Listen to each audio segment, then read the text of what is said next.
ये कहते हैं आपको मारूंगा। हाँ इसको मारूंगा। हाँ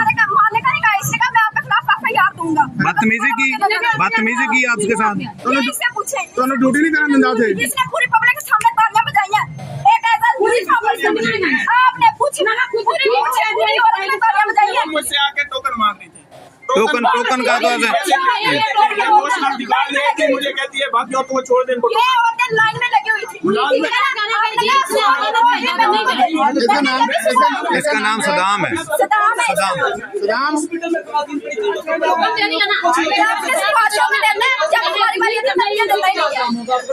पुलिस के साथ नहीं तो उसको मारने का क्या आपका मकसद है? थप्पड़ मारा झूठ नहीं बोलते।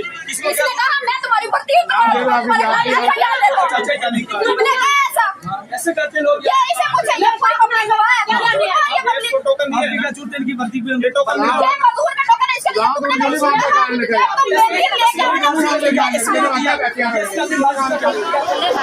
कितने दिन हो गए ਤੁਹਾਨੂੰ ਇਹਦੀ ਬੱਚੀ ਦਾ ਐਕਸੀਡੈਂਟ ਹੋ ਗਿਆ ਬਾਹਰ ਹਸਪਤਾਲ ਹੈ ਜੇ ਬੇਹੋਸ਼ ਹੋ ਉਲਟਾ ਨੂੰ ਬਦਤਮੀਜ਼ੀ ਉਸ ਕੀਤੀ ਜਿੰਨਾ ਜਵਾਨ ਹੈ ਕਿ ਉਹ ਕੁੱਤਾ ਵੀ ਕੁੱਤਾ ਹੈ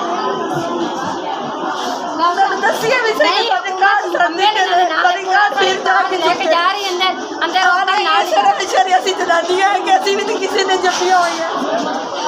ये लिया का इलाका चौक आज़म गवर्नमेंट मुस्लिम हाई स्कूल में बेनज़ीर इनकम सपोर्ट के सेंटर में Benazir income support officer Saddam ने टोकन लेने वाली खातून पर थप्पड़ों की बारिश कर दी।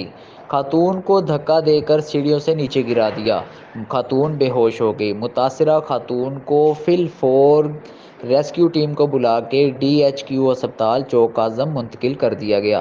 खातून के मुताबिक उसकी बेटी रोड एक्सीडेंट में ज़ख्मी है और लिया अस्पताल में दाखिल है। इसका इलाज कराना था। टोकन काउंटर पर टोकन लेने गई तो सदाम नामी शख्स ने मुझे थप्पड़ों से मारा और धक्का देकर सीढ़ियों से नीचे गिरा दिया। Benazir income support officer Saddam की सेंटर ड्यूटी पर मौजूद लेडीज़ पुलिस एहलकार के साथ भी बदतमीजी। लेडीज़ कांस्टेबल को संगीन नताइज की धमकियां और वर्दी उतरवा दूंगा देने जैसी धमकियां दी। बेनज़ीर इनकम सपोर्ट ऑफिसर एक वीडियो में किस तरह धमकियां दे रहे हैं वो भी आप देख सकते हैं। डिप्टी कमिश्नर लिया, डिप्टी डायरेक्टर लिया जानजेब खर से फौरी एहलकार सदाम के खिलाफ कार्रवाई करने का मुतालबा।